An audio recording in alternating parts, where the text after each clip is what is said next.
कुरुक्षेत्र का वो धरती जहां महाभारत का धर्म युद्ध लड़ा गया और अब 25 नवंबर को राजनीति के रण में एक बड़ा अध्याय लिखे जाने वाला है। प्रधानमंत्री नरेंद्र मोदी 7 महीने के भीतर दूसरी बार हरियाणा आ रहे हैं और इस बार मंच कुरुक्षेत्र का है, जहां वे सिर्फ धार्मिक आस्था से जुड़े 4 बड़ी योजनाओं में शामिल नहीं होंगे, बल्कि इस यात्रा के जरिए हरियाणा की राजनीति में एक नया संतुलन, एक नया संदेश और खासकर मुख्यमंत्री नायब सैनी के कंधों पर एक नई मजबूती भी डालेंगे। 25 नवंबर हरियाणा की सियासत का बेहद ही अहम दिन। प्रधानमंत्री मोदी कुरुक्षेत्र के 4 बड़े कार्यक्रमों में हिस्सा लेंगे। श्री गुरु तेज बहादुर सिंह की 350वें शहीदी दिवस का भव्य आयोजन, अनुभव केंद्र का उद्घाटन, अंतरराष्ट्रीय गीता महोत्सव और ब्रह्मा सरोवर की पवित्र आरती।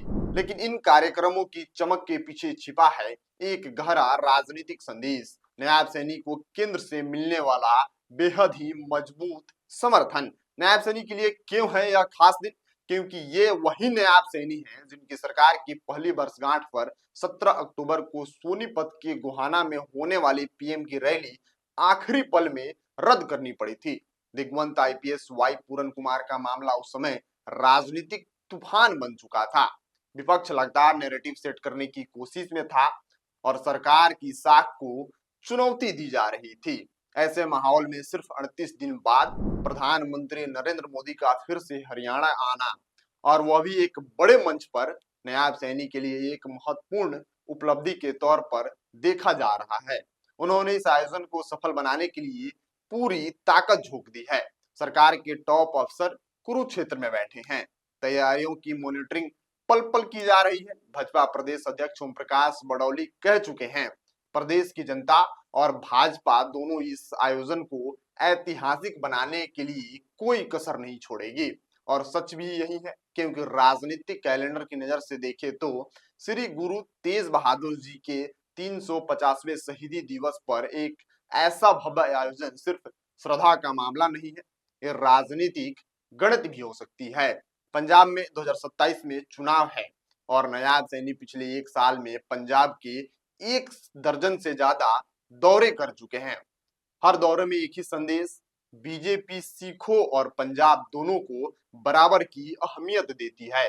अब पीएम मोदी का उसी मंच पर आना पंजाब के राजनीतिक समीकरणों की ओर भी एक बड़ा संकेत है। 17 अक्टूबर को जो मंच नहीं लग पाया, जो भाषण नहीं हो पाया, जो उपलब्धियां सरकार की नहीं बताई जा सकी, वो सब अब 25 नवंबर को होगा। सूत्रों के अनुसार प्रधानमंत्री मोदी मंच से नायब सैनी सरकार की एक साल की उपलब्धियों का जिक्र करेंगे। 48 संकल्प पूरे हो चुके हैं और 70 से अधिक पर तेजी से काम जारी है। यह सिर्फ एक साल का डेटा है। सियासत में इसे कहते हैं सरकार पर भरोसों की सार्वजनिक मुहर। कुरुक्षेत्र की धरती पर राजनीतिक संदेश, कुरुक्षेत्र धर्म, विरासत, इतिहास और अध्यात्म का एक अनोखा संगम है। ऐसी पवित्र धरती से प्रधानमंत्री मोदी का संदेश सिर्फ हरियाणा तक सीमित नहीं रहेगा, यह संदेश पंजाब तक साफ साफ जाएगा, सिख समुदाय तक जाएगा और उन इलाकों तक भी पहुंचेगा जहां भाजपा अपनी पकड़ मजबूत और बहुत ही खास करना चाहती है। श्री गुरु तेज बहादुर जी के 350वें शहीदी दिवस का आयोजन विशेष रूप से दिल्ली और पंजाब के सिख समुदाय पर सीधा राजनीतिक प्रभाव भी डालेगा। आखिर दोनों राज्यों में बीजेपी लगातार कार्यक्रम, एक यात्रा और कई संकेत। प्रधानमंत्री के कुरुक्षेत्र की टाइमलाइन भी काफी दिलचस्प है। 4 बड़े कार्यक्रम और हर कार्यक्रम की अपने राजनीतिक और सांस्कृतिक महत्व। शहीदी दिवस सिख समुदाय से सीधा जुड़ा, अनुभव केंद्र उद्घाटन विकास और पर्यटन के एजेंडे को मजबूत करता हुआ, गीता महोत्सव भारत की सांस्कृतिक पहचान, वैश्विक संदेश, ब्रह्मा सरोवर आरती अध्यात्म और परंपरा की छवि को और अच्छे से दिखाना। ये पूरा शेड्यूल दर्शाता है कि पीएम मोदी सिर्फ एक कार्यक्रम में नहीं आ रहे हैं, वे एक बहुस्तरीय राजनीतिक संदेश हरियाणा लेकर आ रहे हैं। नायब सैनी के लिए आगे क्या? नायब सैनी की हरियाणा की राजनीति में काफी कद लगातार बढ़ रहा है और पीएम का बार बार आना उनके नेतृत्व पर भरोसे की एक निशानी भी है। विपक्ष लगातार सवाल उठा रहा है, लेकिन सत्ता पक्ष इस दौरे को मोराल बूस्टर और पॉलिटिकल क्लीन चीट दोनों के रूप में देख रहा है।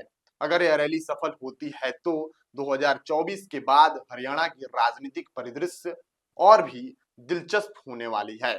25 नवंबर 2025 सिर्फ एक तारीख नहीं, हरियाणा की सियासत का एक नया मोड़ हो सकती है। कुरुक्षेत्र तैयार है, प्रधानमंत्री नरेंद्र मोदी तैयार है और नया सैनी भी शायद अपने राजनीतिक सफर के सबसे महत्वपूर्ण पड़ाव पर खड़े हैं।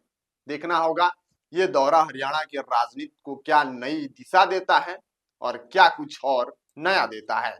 बाकी नरेंद्र मोदी कल हरियाणा की धरती पे पहुंचेंगे, जो कुरुक्षेत्र, वो धरती जहां महाभारत का धर्म युद्ध लड़ा गया था, वहां से क्या संदेश देते हैं, यह देखना काफी दिलचस्प होगा।